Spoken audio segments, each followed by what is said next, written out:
పాదగయ్య పుణ్యక్షేత్రంలో పులిహోర ప్యాకెట్లలో పెంకు పురుగులు వచ్చాయన్న వార్తల మీద వచ్చిన దేవాదాయ శాఖ కమిషనర్ స్పందించారు.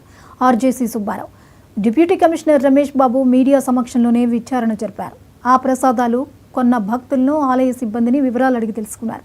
ప్రసాదంలో వాడిన పప్పు దినుసులు నిల్వ ఉన్నాయా అనే కోణంలో ఎంక్వైరీ చేయడంతో పాటు సీసీటీవీ ఫుటేజ్ పరిశీలిస్తామని చెప్పారు. లోపాలు సరిదిద్దుతూ ఇలాంటి ఘటనలు జరగకుండా చూస్తామని హామీ ఇచ్చారు. దురదృష్ట సంఘటనలు జరగకూడదు. అలాంటివి ఎందుకు జరిగినాయి ఏంటనే దాని మీద ఈరోజు కమిషనర్ గారు ఇమీడియట్గా డిప్యూటీ కమిషనర్ గారిని నన్ను కూడా దేవాలయాన్ని పరిశీలన చేసి అలాగే అసలు ఏం జరిగిందో పూర్తి వివరాలన్నీ కూడా చర్చించండి.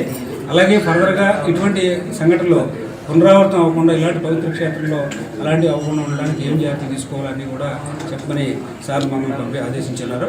ఆ మేర కమిషనర్ గారి ఆదేశాల మేరకు ఇప్పుడే ఈరోజు మనం అందరినీ కూడా మీ ముందే వారందరినీ కూడా వివరాలు తీసుకున్నాం. తరువాత మన సిబ్బంది వివరాలని అలాగే మీరు చెప్పినటువంటి ఆ సమస్యలు ఏవైతే పాడైపోయినటువంటి ప్రొవిజన్స్ ఏమైనా వాడారా లేదా అనే దాన్ని కూడా మేము పరిశీలన చేయడం జరుగుతుంది. అలాగే అటువంటి చర్యలు పునరావృతం అవ్వకుండా మన అందరం కూడా అధికారులందరితో కూడా మాట్లాడడం జరిగిందండి. కూడా ఒక క్రమశిక్షణలో వాళ్ళ సిస్టమేటిక్గా వాళ్ళు పనిచేయాల్సిన అవసరం ఉంది. ఇక్కడక్కడ గమనించడం అలాగే పరిసరాల్లో కూడా కొంత పరిశుభ్రత కార్తీక మాసం. కోనసీమ జిల్లా తాటిపాక వేద విద్యా సంస్థలో